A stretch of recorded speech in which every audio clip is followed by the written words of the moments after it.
Welcome back to Alltel Stadium, where the Jaguars hold a 7-0 lead over the Browns at halftime.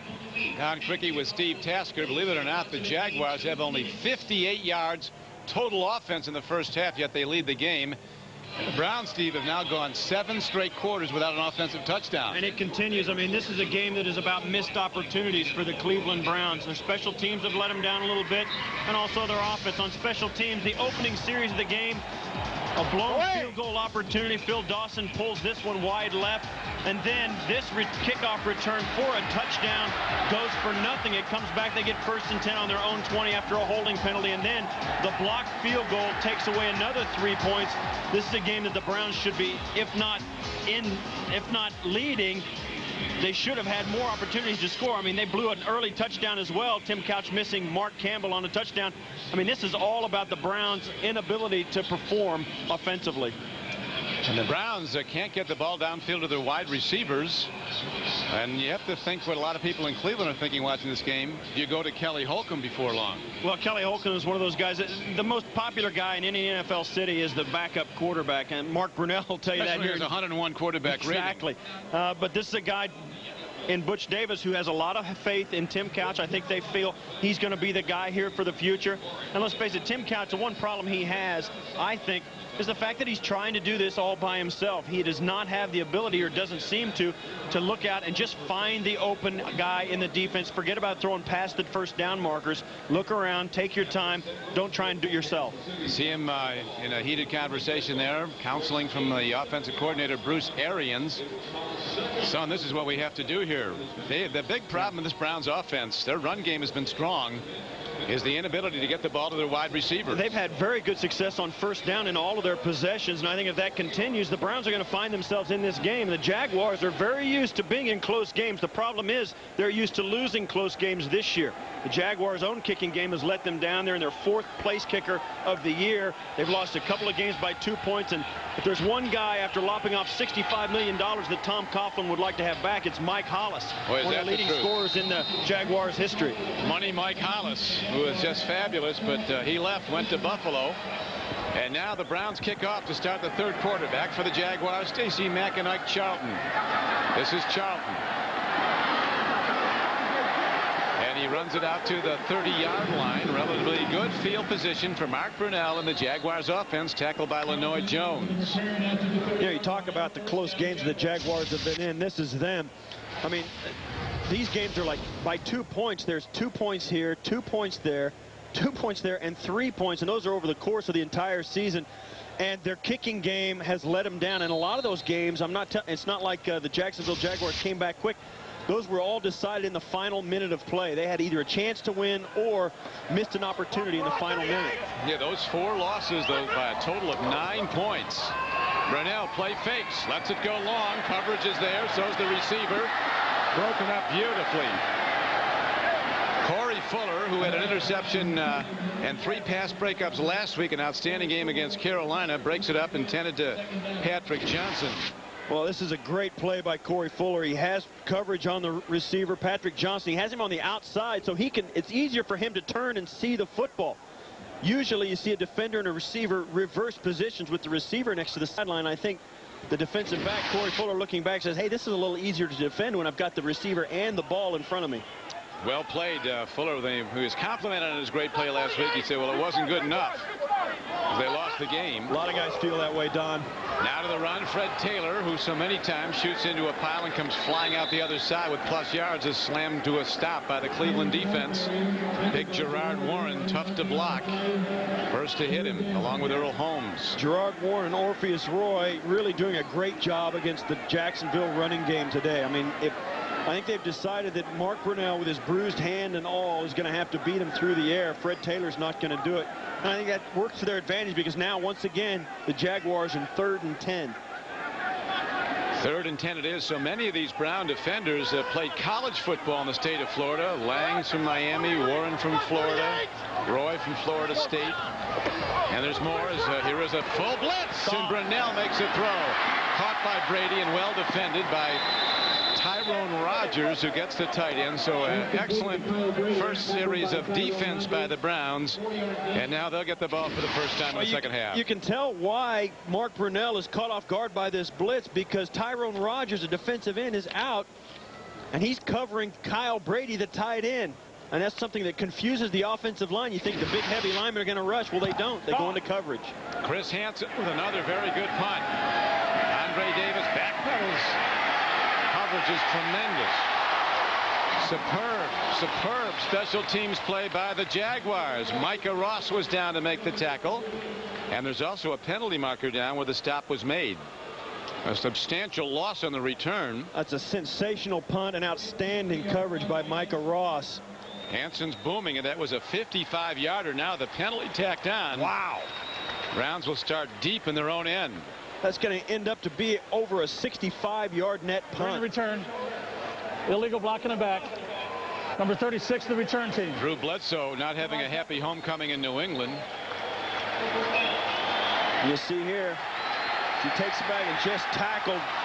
That's great coverage. I mean, that's just a lot of speed, a great punt, and great coverage, great team, special teams.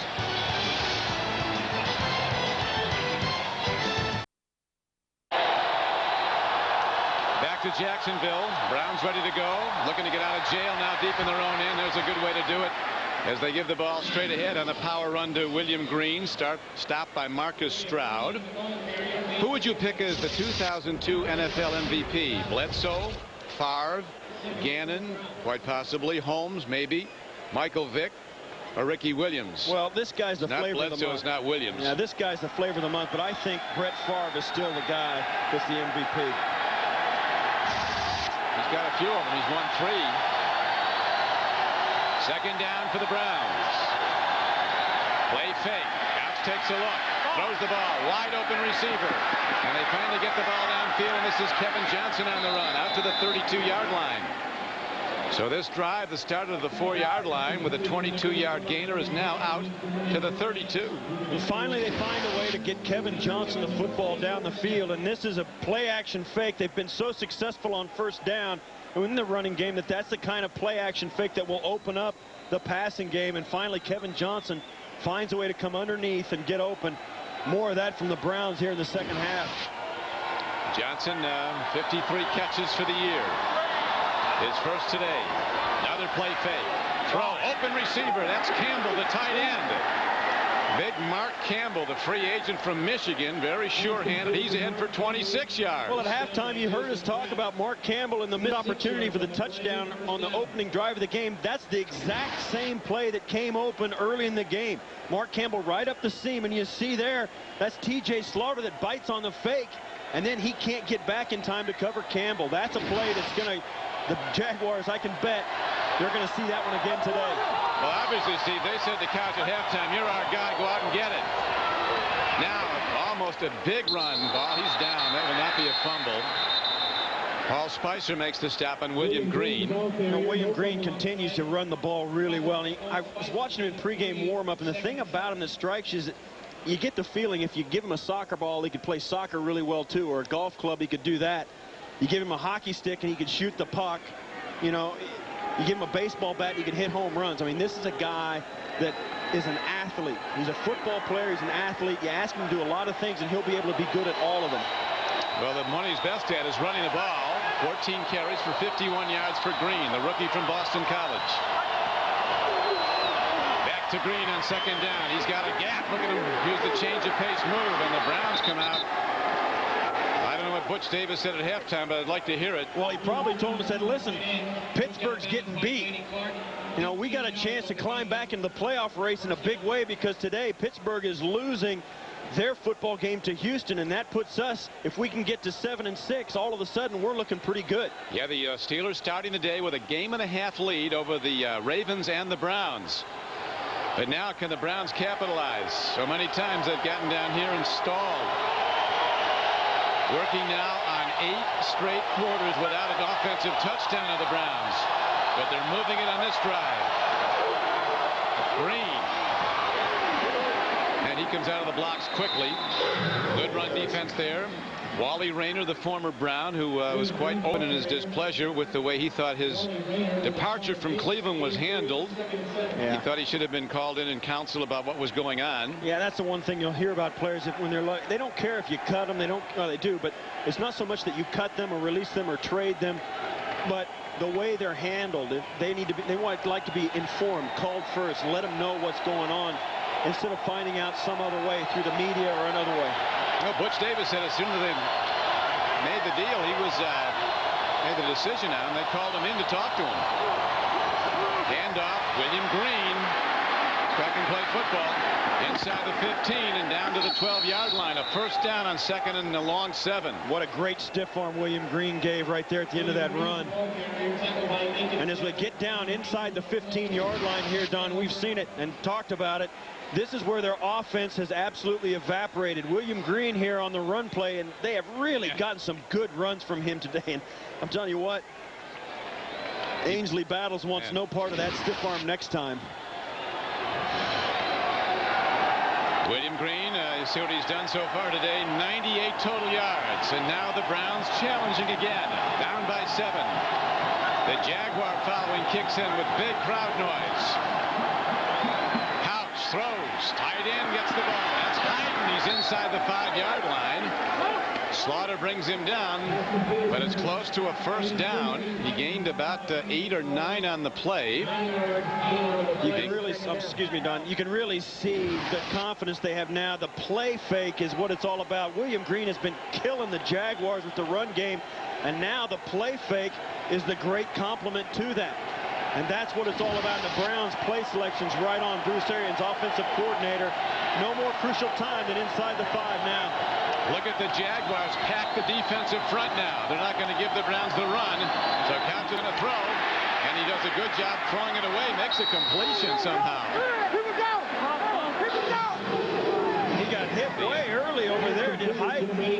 I can't believe the flag didn't come out on that one. I mean, Hyden was hit. Hyden, the tight end, and Couch gets hit as he releases this football. And watch, here's Hyden out of the fullback position, goes right to the pylon. Couch wanted to throw it to him, but had to double clutch. You see the early hit there by Wally Rayner. Now it is 3rd and less than a yard for a first down. 3rd and just over 3 for a touchdown, just over 2. Green hard into the pile. Down to the goal line. Is he in? No signal yet. He does have a first down if he's not in. Touchdown. The Browns signaled, and then the officials agreed with them. I'll tell you one thing. Whatever Butch said at halftime might be worth recording and listening to again. That was a 96-yard drive. You're right, Don. There's no more important possession than the first one after a halftime. You've got a chance to make some suggestions, tweak out your offensive game plan, come out and try some things against the defense. The Jaguars were stopped on their first offensive series, and the Browns looked spectacular in a 96-yard drive. And that, Steve, was indeed a confidence builder for Tim Couch. After that early interception that was soon after turned into the Jaguars touchdown on the throw from Brunell to Brady. Now Dawson back on track, kicking the ball with the extra point, and we're tied at 7-all. Every so often you see Butch Davis' reaction on what goes wrong. Well, here he gets a chance to root for William Green, powering into the end zone. Touchdown. Tim Couch had more passing yards in that drive, 56, than he had in the entire first half when he had just 47. That was a great drive by the Browns. Started inside their own 5-yard line, had the big play to Kevin Johnson early to get him some breathing room, and then they were just methodical the entire way. Now the kickoff hit downfield to Mike Charlton from the 10, 20. He's got a gap, and Charlton does good work for the Jaguars and gets the ball out to the 32-yard line. And now Mark Brunell ready to go back to work when we come back to Alltel Stadium.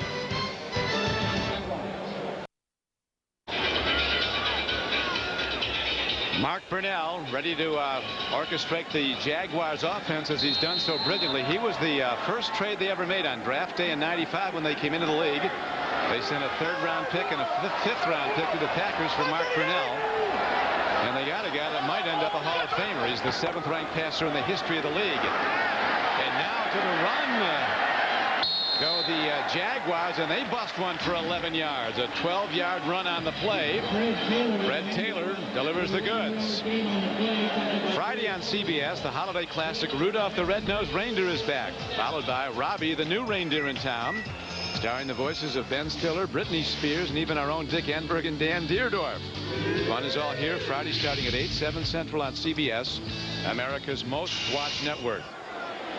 Dan Deerdorf is the voice of Robbie, the new reindeer in town. Here is first down, and turning the corner is Fred Taylor. He's got such a great ability to accelerate on the cutback. Guys think they have the angle, and all of a sudden he's 20 yards downfield. Yeah, Fred Taylor can get to the back of a run quicker than any back in the National Football League. When he turns to move, he doesn't lose any speed. He cuts it up the field. When he sees him shuffle his feet as he gets up the field, he's gaining ground, and I mean, he gets into a defender's grill fast. Corey Fuller gets him, then helped out by Dwayne Rudd. But the Jaguars now, after that touchdown drive of 96 yards by the Browns, starting to answer back. Tie game. Brunell with a deep drop. Going the out pattern. And the very dangerous Anthony Henry was coming up on the ball. This is a guy that intercepted 10 as a rookie. Yeah, I got to question that play call right there. You've got Mark Brunell on the right hash of the football field, dropping back, trying to throw a deep out down the left sideline to Jimmy Smith. You know, that's a ball that's in the air a long time, and I'm telling you what, Mark Brunell threw that football away. He knew it was going to take so long for the ball to get there. The defender was going to be in front of Jimmy Smith, and he threw it away intentionally. Jimmy Smith has still been limited by the Browns to one catch for 17 yards. The ace receiver, Brunell pump faking, looking for help, waving people around, heading for the sideline, and Brunell steps out of bounds. And he does get the first down, so brilliantly done by Mark Brunell. People downfield covered well by the Browns, and Brunell looking like he was going to bail out on the sideline, stepped ahead and got the first down on 3rd and short. You know, you can talk about one of the things that have plagued the Jaguars this season. I think it's been their inconsistency on offense. They've never really gotten over the loss of Keenan McCardell and some of the other starters, and I think sometimes they've struggled in that adjustment.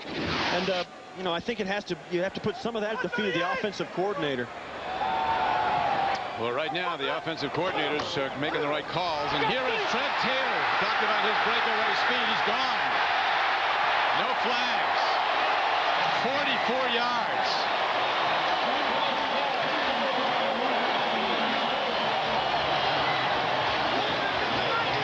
Well, so much for criticizing the offensive coordinator, Don. Fred Taylor right up the middle, went right between the two guards, and it looked like it was going to be a wide run off tackle. He cut it up inside the guard. Watch as he steps in and goes right up the middle. What a hole. You can see the defense thinking Fred Taylor's going to use his speed to the outside.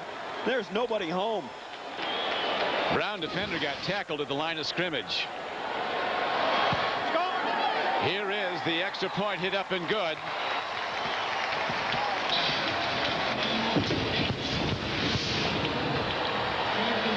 Here is Fred Taylor, but there's a Brown taken down. There could have very easily been a holding call on the defense or on the offense.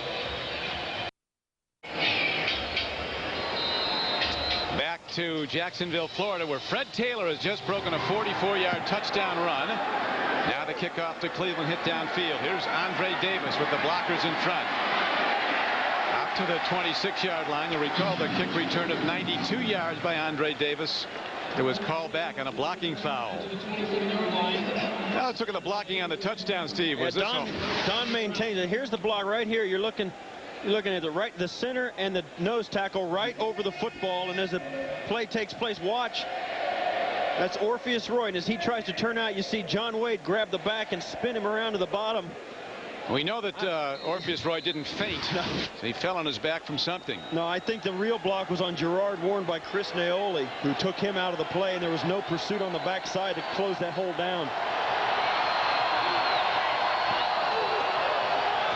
With a run on first down, and look at William Green battle for yards and go straight ahead across the 35, a gain of over 9 yards.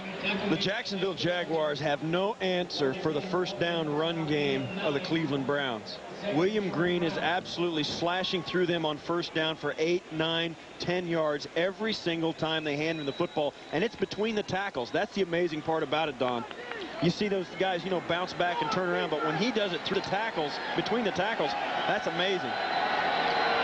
And he's doing it time and again, play after play. 19 carries, 90 yards for William Green. More William Green. He's taken some shots. That one hit by Marlon McCree, again, plus yards. Browns haven't had a 1,000-yard rusher since 1985. And William Green, you can see here the kind of day he's having. This is the kind of thing that he's giving them. Another arm tackle. He runs right through the middle of it for a nice little 8-yard gain. Watch here as he comes down to the outside. Makes a nice cut, good vision. And then, of course, the touchdown up inside. Gets hit by Wally Rainer right at the line of scrimmage and pushes him right back into the end zone. Hesitation on the call for the touchdown, but there's no question. He got in. Their first 3 years in the league, since they came back, the Browns were looking for the go-to runner. Well, they found one in the draft last April. Now Couch stands in. Open receiver. Beautifully done. Goodbye. Hasta luego. 60-yard touchdown play to Quincy Morgan. No catches last week. We talked earlier, Steve, they're going to get it to him sooner or later. And Morgan, who's at his very best when he catches the ball and then takes off. Well, it was a play-action fake to William Green that set it up. Tim Couch, good play fake. And you said it, Don. Quincy Morgan is all by himself. The defense jumps right into the line of scrimmage to stop William Green, who's been killing him. And then Quincy Morgan sneaks down the field on the backside. It's got to be a bad feeling for the defender, Jason Kraft. He was so far behind Quincy Morgan, you can hardly read his number. Extra point is up and good. So the Browns come back fast. What a game it is. There'll be a field goal in the air from 50 yards out, and time runs out in this one. Both teams trading big plays, Don. This one could well come down to the wire. And the score is Cleveland 14, Jacksonville 14.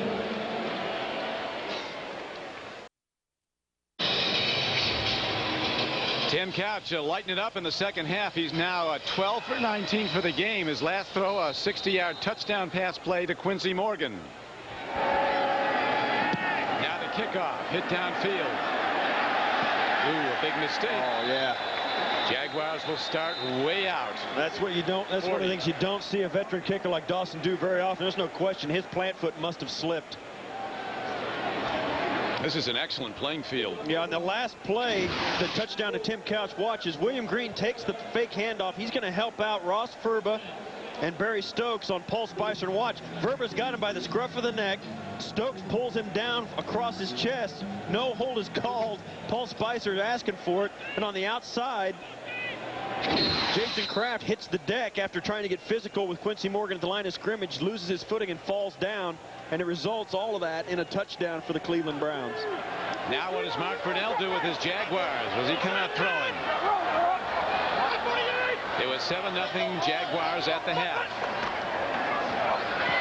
Brunell in trouble on the run, heading for the sideline.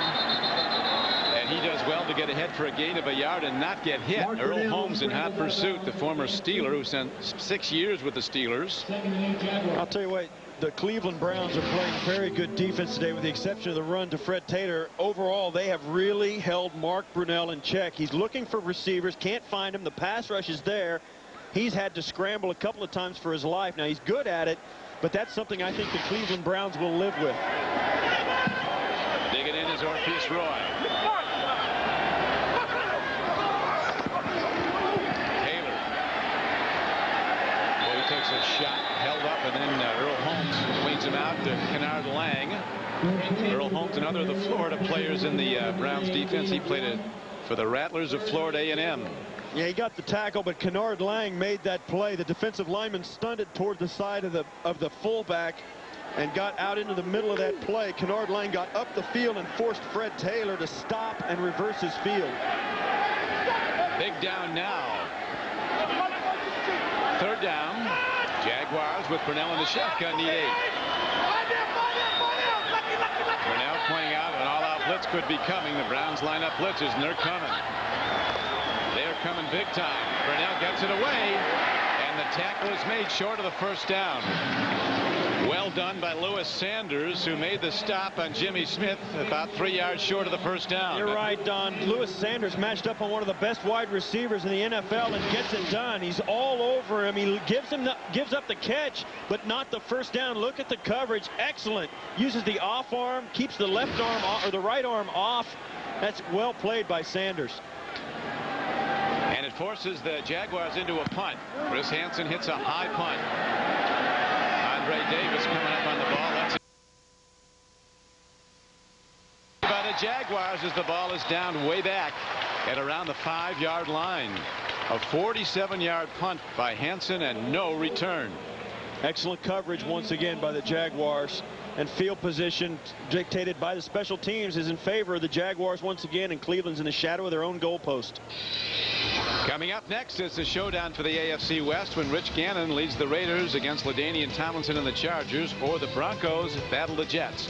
Check local listings. For more, go to NFL.com. America Online, keyword NFL.com. But we remember well, Steve, in the Browns' first possession of the second half, they started at their 4-yard line, and 8 plays later, they're in the end zone. Well, now they're going to have to do it again. William Green really has been successful on first down today. And look at that, 12 carries for 63 yards on first down alone. That's huge. And Couch has been a different player in the second half. 5 completions and 5 throws for 116 yards and a touchdown. Green, nothing there, protecting the ball as we mentioned Tom Coughlin telling us that they will turn the ball over. We've got to be ready to jump on it. Well, they've only done that once today, have the Browns. They did it in the first half, and I think they saw the graphic we just put up on the screen. William Green's been killing them on first down, and finally they find a way to stop him for no gain. Second down and almost 10. Less than a yard gained on that run.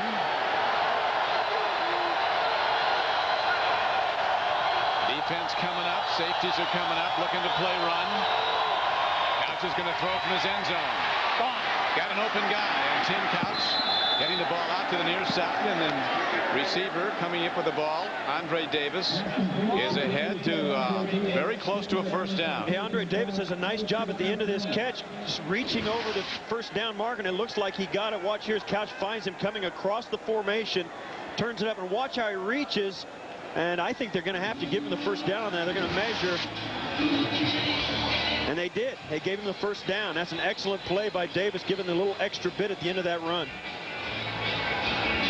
They really like Andre Davis, the fastest Brown, a very smart player. His fiance studying to be a veterinarian, and he was a top student at Virginia Tech.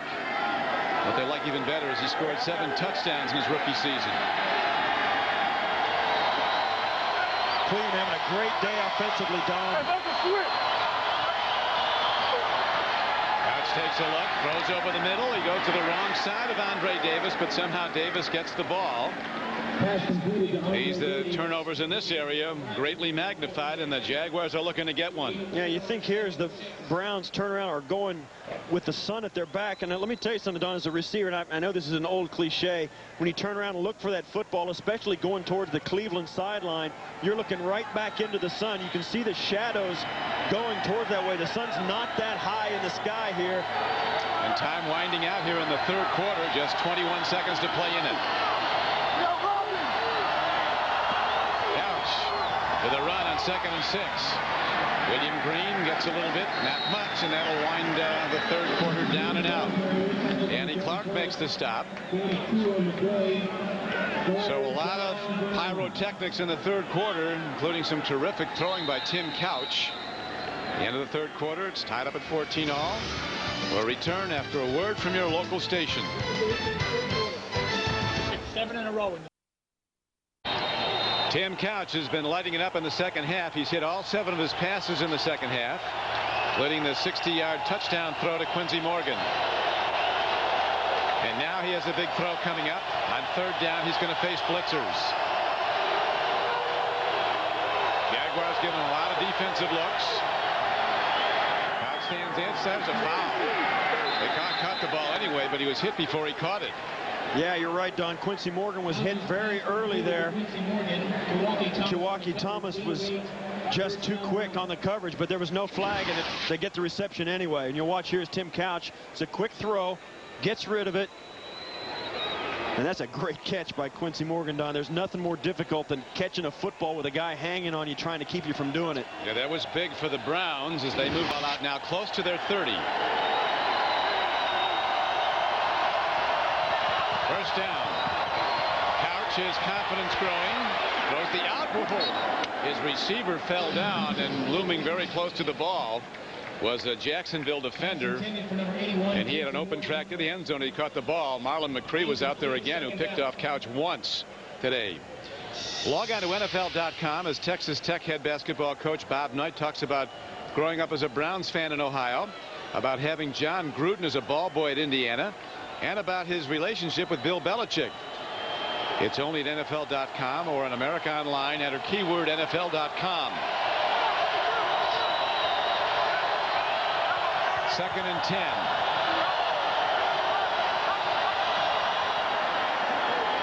Jaguars, one of them left earlier to see if he was drawn outside, and now Couch is sacked back at the 20-yard line, but there was a penalty marker right at the snap of the ball. See, Tim Couch did a really smart thing, and then he did a really dumb thing.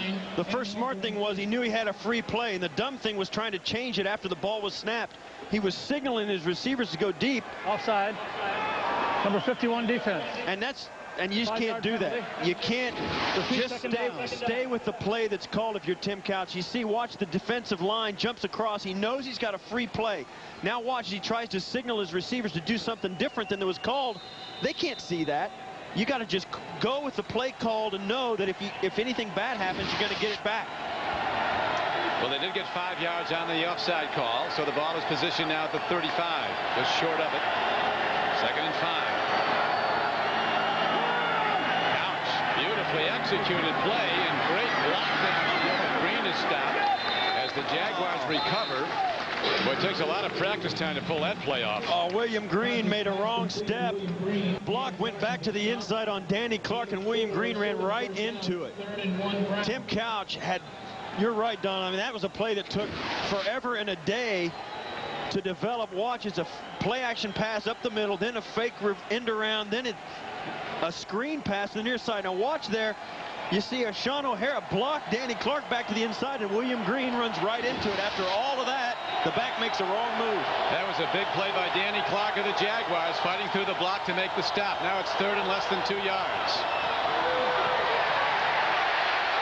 The Jaguars slam the door, and the Browns have to punt. Larry Smith, another state of Florida player from Florida State, makes the hit. And yeah, William Green knows that 3rd down non-convert is his fault. I mean, if you just try and get the first down on that fake end around screen pass, just cut to the outside, get to the down marker, you get a few more chances to stay on the field. But now one more bad play and you're off the field. Gardocki left foots the ball well downfield. Bobby Shaw, fair catches back at the 15-yard line. So well done by Gardocki as he changes field position now. Jaguars get it, but after a 48-yard punt and no return, they'll start at their 15.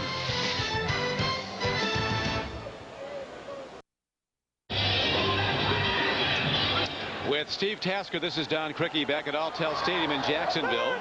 Over the years, the Jaguars have beaten the Browns 7 of 8 meetings.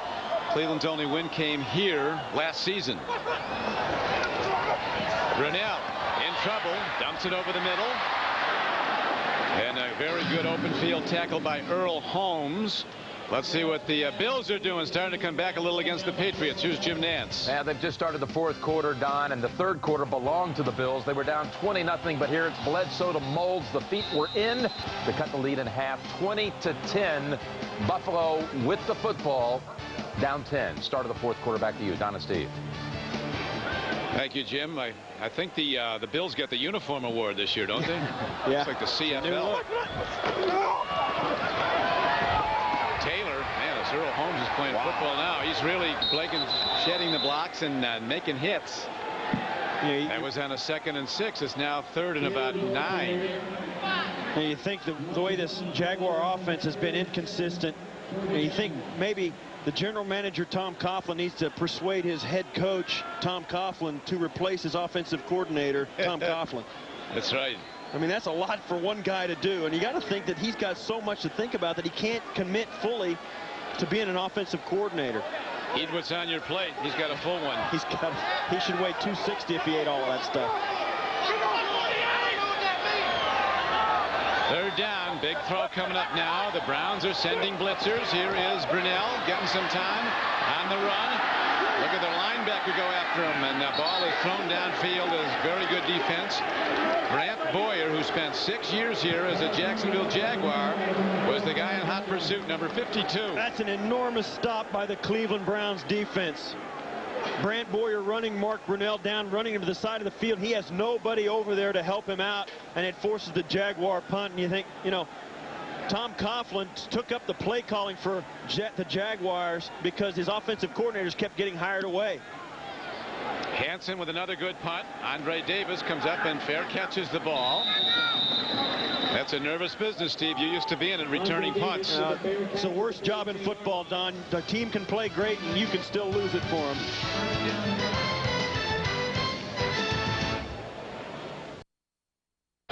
Back to Jacksonville. Perfect weather in North Florida. Temperature in the 60s. And a great game. Tied up in the fourth quarter at 14-0. Here's Jamel White.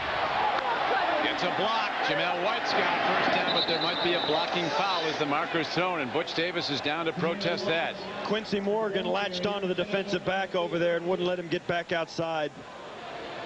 12-yard gain is negated. They came out with a 5 wide receiver set, sent Jamel White into motion for the pitch on the sweep.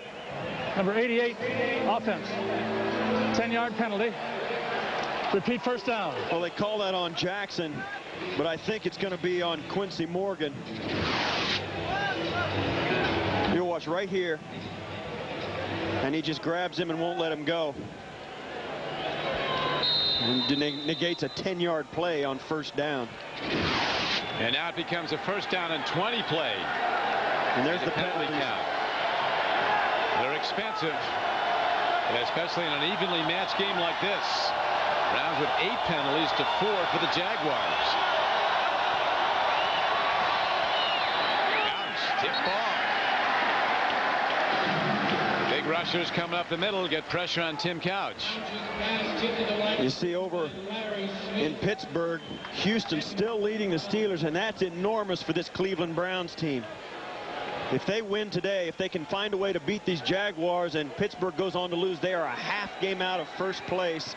As you see here in the standings, they'll be a half game out of first place with 3 weeks to play. Remaining for the Browns this season, the Colts at home next week, the Ravens on the road, the Falcons at Cleveland. Now another penalty marker is thrown. 14-yard gain by Green.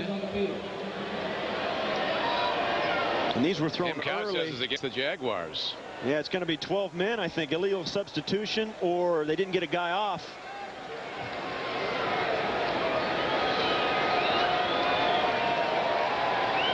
Tim Couch has been 2 different quarterbacks, a tale of 2 quarterbacks today. The worst of times in the first half, and he was absolutely superior in that opening drive and right through the second half. I think you can credit that a little bit to the coaching staff of the Browns, taking him in at halftime and settling him down, saying just the right things, and also calling the right plays.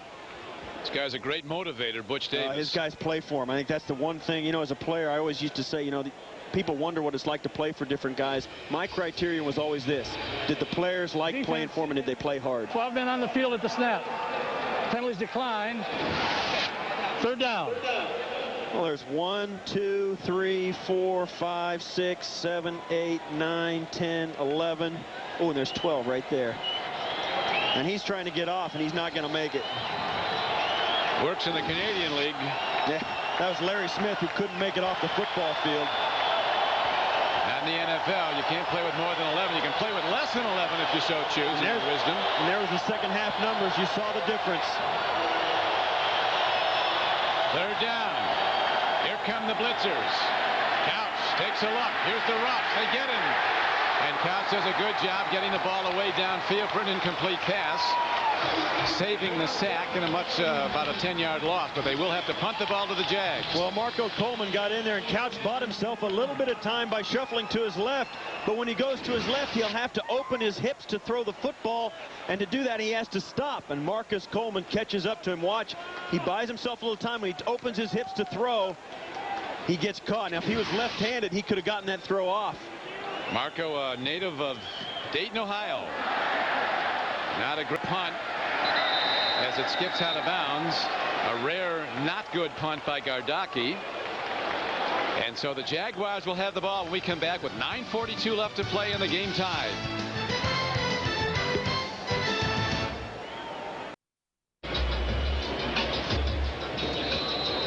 .42 left to go. The place kickers could loom large in this game. One of the best on the right from the Cleveland Browns, Dawson. On the left, a guy who's kicking for the first time in the NFL today, Danny Boyd. Kicked collegiately at LSU and in the NFL Europe.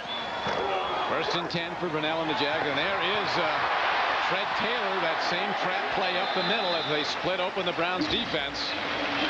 12-yard gain. Yeah, the Cleveland Brown defense has played extremely well today, but they've been gashed once for a 44-yard touchdown on a play just like this. Watch as Fred Taylor finds the opening, runs right up in there, and that's the kind of thing that really scares you, especially against Fred Taylor, because if he does break that front line of defense, you can't catch him. And Fred Taylor's over 100 yards for the day, over 1,100 for the season. Taylor again on 1st down, drives the ball out to the 48-yard line, gains about 5 yards on the play. Stopped by Earl Holmes, who's made an array of tackles all over the field for Cleveland. You get the sense too, Don, and never in any game is the running game more important than in a tight game late. It's so difficult to stand on the sideline and watch your defense have your opponent run the football on. You feel defenseless. I mean, it's like nothing you can do. The Browns have got to find a way to stop the Browns, or stop the Jaguars' running game. They had limited Taylor, Steve, as you know, for the most part, except for that one huge run, the 4-yard touchdown run. That time the Browns are ready to play the run as Stacey Mack gets a carry. Well, if they don't find a way to stop it now, they're going to lose this game. I mean, all that stuff, the good things they've done through the first 3.5 quarters of this game don't mean a thing, because it's still tied. You got to find a way to make a play defensively, put Mark Brunell on his back in the pocket, get them in 3rd and long, get them off the field. Now 3rd down arises, needing a long 4, almost 5 yards. Brunell from the shotgun. Needs to get the ball to the 47-yard line of Cleveland. Here come the blitzers. They're coming hard. Brunell throws, incomplete. And the Jaguars have to punt the ball. That's a crusher, Don. They needed that series. 7.5 minutes to go in this game. This game is all about field position. The Browns are going to be back deep in their own end again, but the Jaguars need the football. Brunell, Steve, has only thrown for 62 yards in this game. He's 9 of 13, but 1 for the touchdown. Couch has almost 200 yards passing. Again, brilliant special teams play by the Jaguars. Jimmy Redmond comes down a 51-yard punt at the 1-yard line.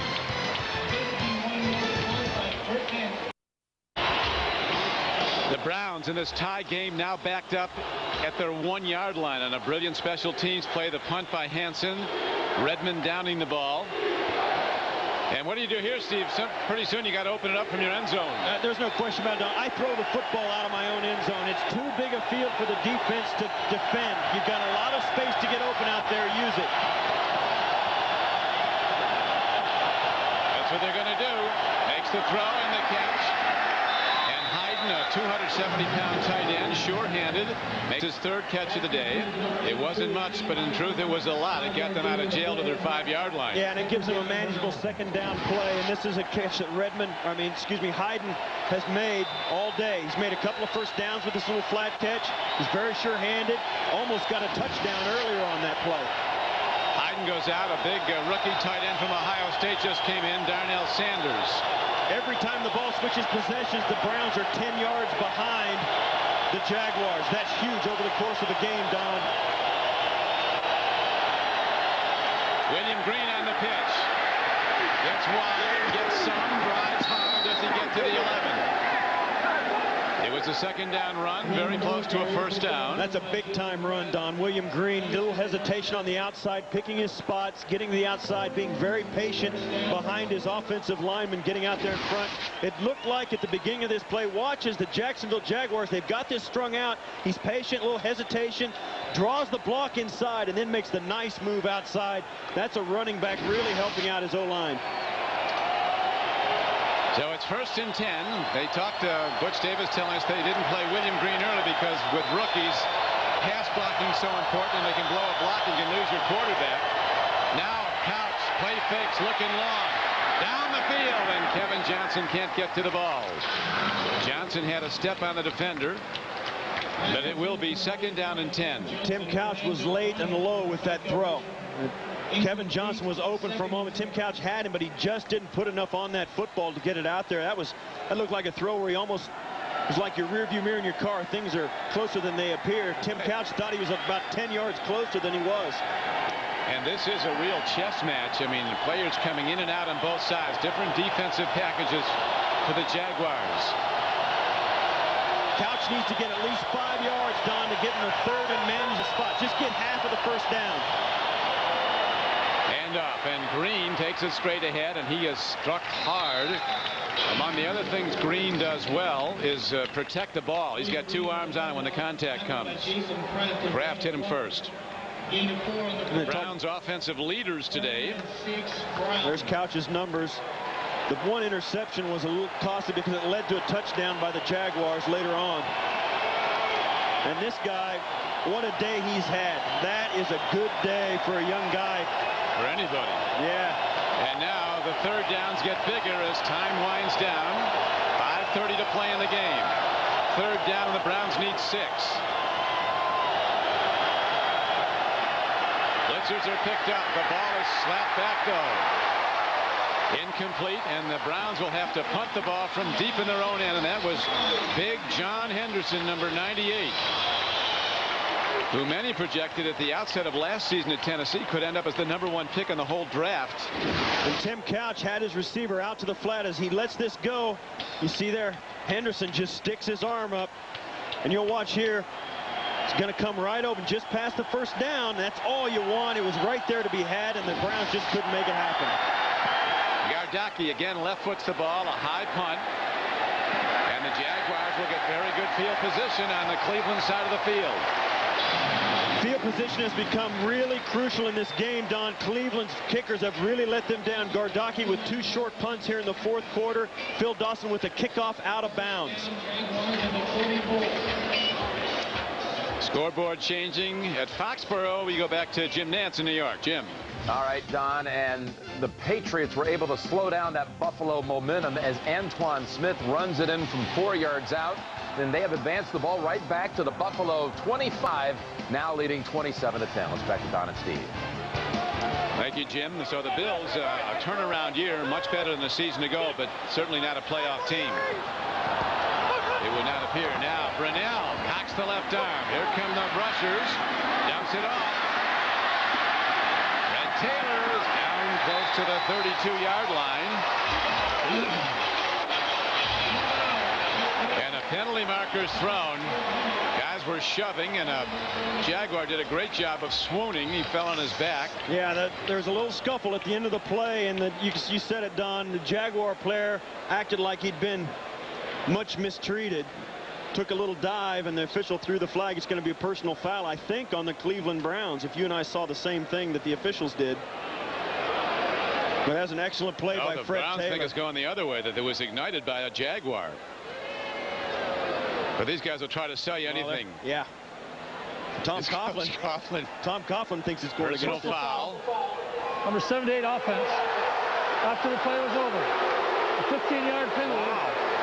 Wow, they got the offense. They must have saw more than we did, Don. They called it against the offense, and that hurts.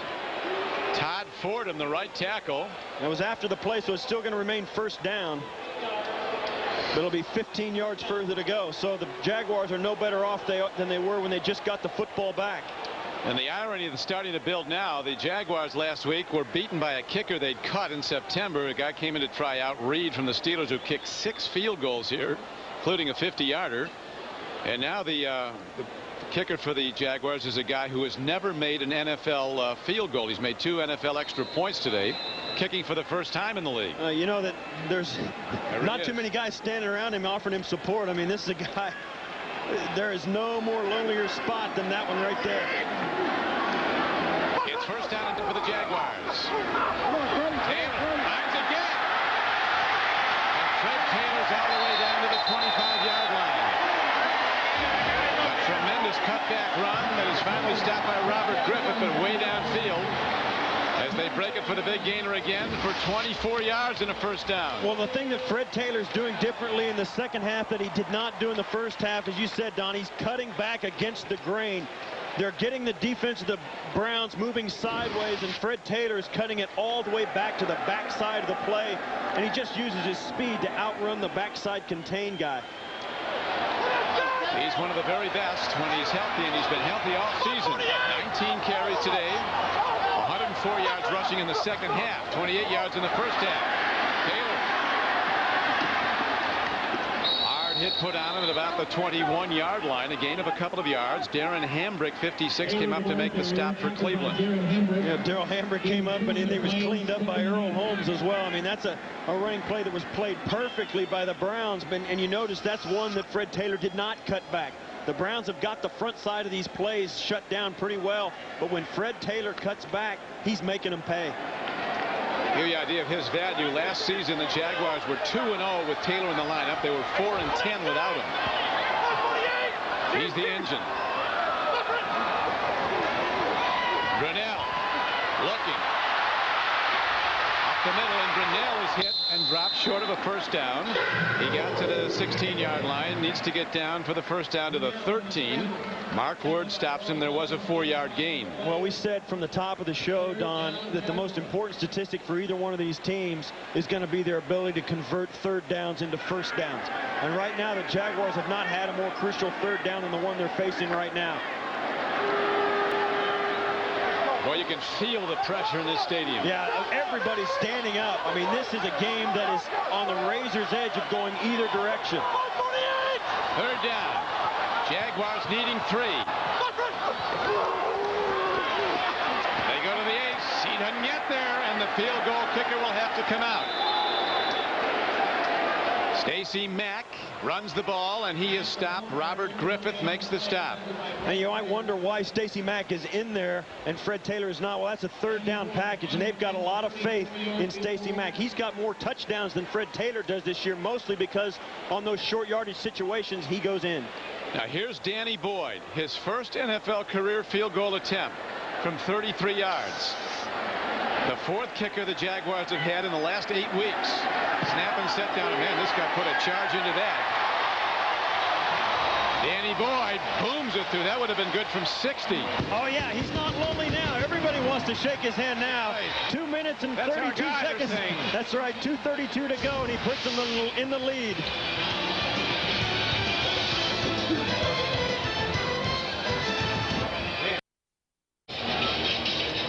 Danny Boyd looked like a lonely guy, Steve, walking the sideline before that field goal attempt. Now the Jaguars are saying he's our guy. Oh, he's the flavor of the month now. He just gave him a lead. His first field goal as a National Football League player may end up being a game winner. He can hit it hard. Here's his kickoff, a high spinning kick. And the very fast Andre Davis is ready to run with the ball. Out to the 29-yard line. The Browns' normally excellent field goal game has struggled today. 2 misses by Phil Dawson. But this year he's hit 2 of 3 from 50-plus. He has a 50-yarder and a 54-yarder. You and I were standing out on the field with Butch Davis as he spent about 20 minutes watching Dawson kick field goals, and timing everything. Everything was just right. He had 1 block today, missed 1, and kicked one kick out of bounds on a kickoff, gave his team poor field position. I mean, it's been a rough day for both Gardocki and Dawson, but you know he wants a chance to make up for it. This crowd is really back in the Jags. Open backfield. They fake the pitch. Set up a screen. Good block and a good play, and Andre Davis breaks it. Hey, it takes a lot of practice to execute plays like that. Yeah, it really does. I mean, those are plays that take a little bit of time. It also takes some faith that you're not going to get hit in the back when you're a quarterback and you turn your back to the line of scrimmage. We're winding down now towards the 2-minute warning. Couch throws and with perfectly timed defense. They get to Fernando Bryant. They ruled he was right there as the ball arrived. Well done by Bryant. Yeah, it was. It was well played. He was on Kevin Johnson and used his off arm. You watch, it comes right underneath. This is well played. This is as good as a defensive back can do it. Just like we like it. Right down to the final seconds. 2:02 left. This play will take us to 2-minute warning. And this got to be 4-down territory, doesn't it? No question about it. They've got 2 downs to get 5 yards and keep this drive alive, Don. He's had good luck, Tim Couch, some of his third downs to his tight end. He looks, he throws, he's got a guy, and it's caught beautifully by the sure-handed Kevin Johnson. It's a first down for the Browns as we're down to the 2-minute warning. This one is a thing of beauty. The pressure builds at Jacksonville, particularly for Browns kicker Phil Dawson, who might be called on shortly to try to tie this game. Don Criqui with Steve Tasker, and what a game it is, as so much in the season is riding. Today you got the Steelers possibly losing to Houston. The Browns with a chance to win a half game of first place. This game is absolutely enormous for Cleveland. They need 2.5 first downs, just 25 yards to give Phil Dawson a chance to win this game or tie it up with a field goal. Couch, a blitzer hits him hard. Unprotected quarterback is hit hard on a cornerback blitz, and Couch, you got to commend him for not losing the ball. I don't know how he did not lose it. Well, the thing is now they cannot panic. They still got time. Don't lose their cool. No huddle offense. Penalty marker down as Brown. Couch throws it way downfield and towards the Browns bench. Browns still have their 3 timeouts as they quickly were aligning without a huddle. Remember in the first half, never used their timeouts, not one of them. Number 84 offense. A 5-yard penalty. Well, now, and then second down. Now, Don, they need 25 yards just to get to the first down marker. Or actually 20 yards. And that's not something that you need to do. There's 2nd and 22. Just get a third of it, Don. Don't try all of it. Just get some of it. You got 3 downs to get there.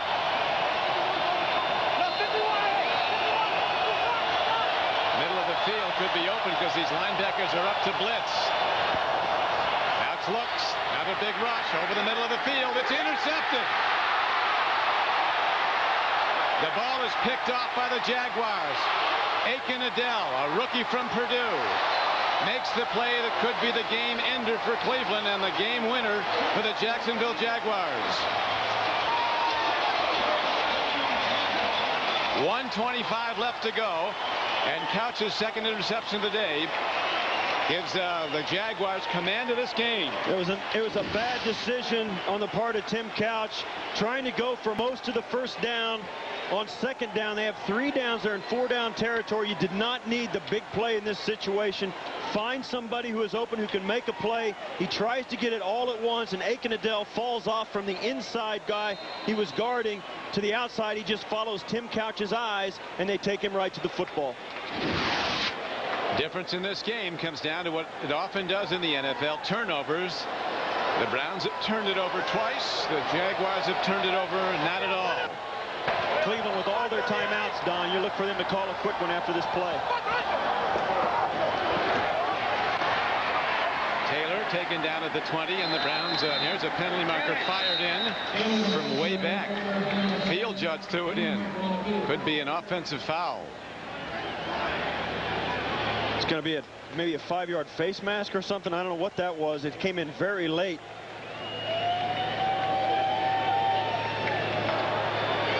Personal foul. Wow. Number 70, defense. So a bad situation gets worse for the Browns. First down. It gets to this point, Don, and the defense becomes desperate. They know they've got to have something happen out of the ordinary. They've got to make a play a huge game-turning play within the next minute and 18 seconds for their team to have a chance to win, and the desperation comes out and it shows itself in personal fouls. So far this season, as you know, Steve, 5 of the Cleveland Brown losses have been decided in the last minute of play. Right now, 1:18 left to go. The Browns backed up. Run the ball, protect the ball is the game plan, and Fred Taylor works his way down inside the 5-yard line. So if in truth the knockout punch wasn't put on already by the interception, Fred Taylor run to the end zone might really slam it shut. You're looking at a very, very discouraged and disheartened Brown defense. And you know, you look back over the course of this game and all the things that have happened, how well they've played at times. And then to have it end like this, you see the summary of this game. It all started with Mark Brunell on the tight end. Kyle Brady hooking up for the first score of the game. Later on, William Green tying it up. And then the big run by Fred Taylor. I think, Don, that's the play of the game.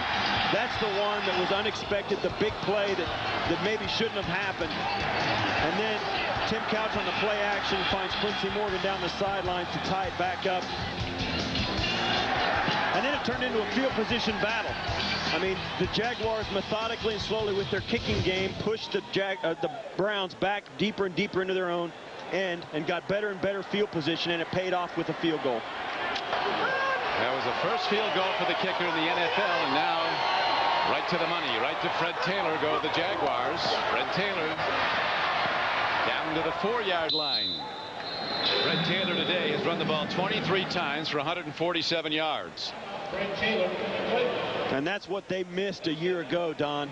I mean, you can say what you want about where they were a year ago, but this is a club that lost a lot of starters, made a lot of changes this year. Tom Coughlin, you know, he tells us, and I believe him, and he's had to change his whole outlook about this team and how he's had to handle this team. He came into the locker room last week after a disappointing loss and did something very uncharacteristic of his team. He told him he was proud of them in a loss, proud of the way they stuck with it, proud of the way they hung in there. That's a way that Tom Coughlin has changed this year with a team that has a lot of new players. Well, as you know, the critics of Jaguars coach Coughlin are many. After 4 straight playoff years, the Jags are in the throes of 3rd straight losing season.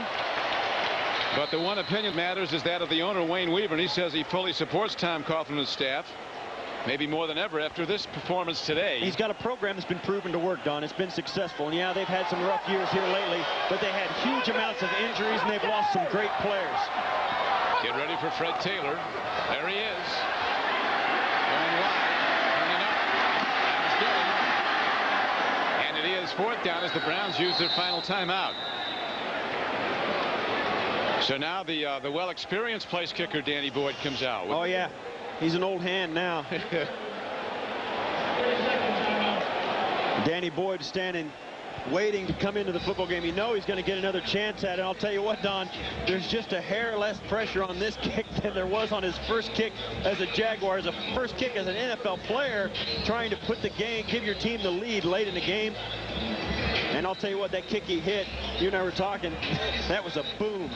Well, you used to hold for Steve Christie in the Bills Super Bowl years, and you find that the great kickers, when other team calls a timeout to freeze them, they like that. Yeah, it gives them an extra chance to get their spot set, make sure their snapper's right, make sure they have the right amount of distance between themselves and the center. Just more time to go over all the little details those crazy kickers do. All of them have different checklists that they go through, but it gives them an extra chance to go down their checklist and make sure everything is just so. Well, the Browns can't freeze him now because they just used their last timeout. So here is Boyd with a 22-yard field goal attempt. His 2nd try in the NFL. He'll be back next week. Looks like he's safe for another week, Don. 2 for 2 on field goals and 2 for 2 on extra points. Special teams have been a huge factor today, Don, on both sides. We're not done though here.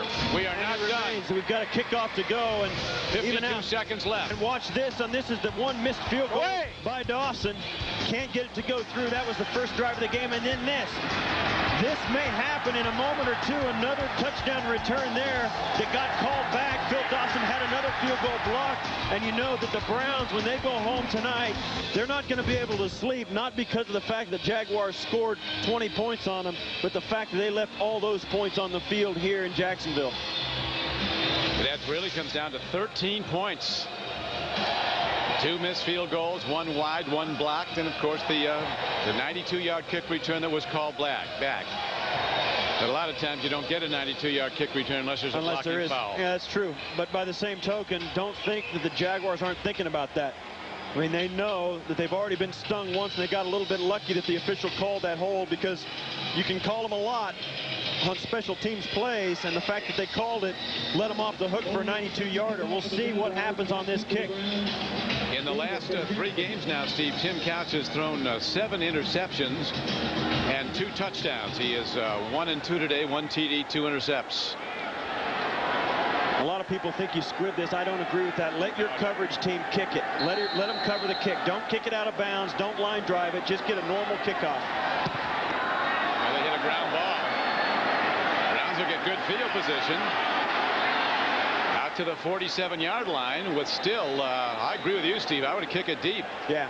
I mean, the average kickoff starting point for the Jaguars is inside the 30-yard line, and now they've given him the football on the 47 with 47 seconds left. In this league, there are no sure things. This game is not over. You are 1 play away from losing this football game if you're the Jaguars, because you just gave them the ability to throw all the way to the end zone. Tim Couch can reach the end zone from the 47-yard line. You can run a lot of plays in an NFL offense with 47 seconds, albeit with no timeouts. Blitzer's coming. Couch stands in. They get him from behind at the 42. So the Browns quickly go into alignment without a huddle, as their deep receivers have to sprint back upfield. That takes time. Yeah. And that's hard for a receiver. He's got to run another deep route after sprinting 2 different ways, down the field and then back to the huddle. Underneath he goes, the ball back to midfield. But the Jaguars will give them all of that they want, as the game is now down to 18 seconds to play. 3rd down, and Couch may want to, he's going to have to run a play. He can't spike it. 3rd down. Looking long. He's got time. Is this like New Orleans? Caught it! Touchdown! Touchdown! It is like New Orleans. The unbelievable has happened. 0-0 on the clock, and now they will line up for the extra point. They will get the opportunity to kick the extra point with 0-0s on the clock. That was a 50-yard touchdown throw from Tim Couch, and the receiver, Quincy Morgan, absolutely ripped the ball out of the defender's hand. Are you kidding me? Well, the rhetorical question, is this New Orleans all over again in that first season of '99 when they got their first win on a wild play Hail like Mary. You're right, Don. We did that game so many years ago, and the first time Tim Couch threw a winning touchdown pass in the game was almost identical to that, to Kevin Johnson on a tipped Hail Mary. He lets this one go, and Quincy Morgan battles the defender to pull it away in the end zone. Unbelievable. And as Phil Dawson lines up for the extra point. And not to be, I told you so, but we were saying no sure things in this league. Players are too good. And watch this. This is Tim Couch. He finds his way. He steps away from the pressure. He just got sacked on a play just like that. And watch here. The ball is up. It's a rainbow. Quincy Morgan keeps his eye on it and just pulls it in. Unbelievable. Unbelievable. And now they're going to, with that replay, the fans here believe that's an incomplete pass. Well, first of all, you've got to realize this. Number one, it was ruled a touchdown on the field.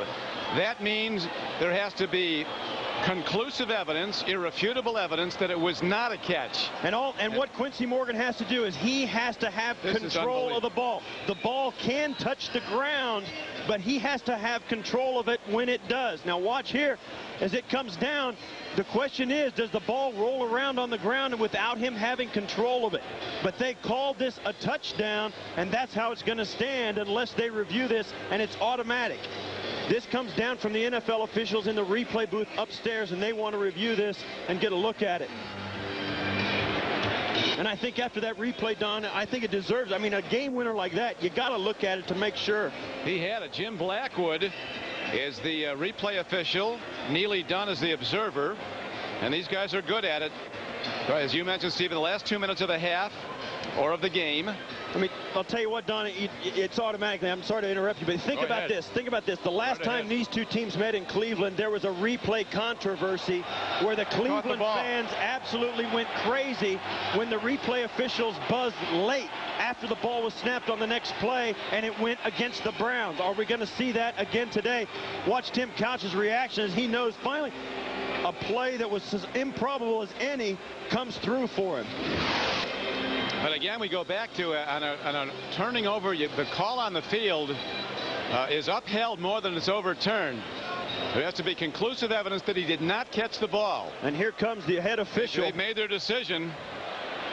These guys might have to sprint to the locker room. After review, there is no indisputable visual evidence to change the call on the field. Touchdown. By rule, the extra point must be attempted. I think they made the right call. Season. I think so too. If I was Ron Winter, I'd get out of Dodge. But they made the right call. The league does a great job with these replays. I mean, unbelievable. And Tom Coughlin has seen another one slip through his hands. You can say what you want to. I mean, this is a team. This is a tie game still. This extra point has to be good to win it.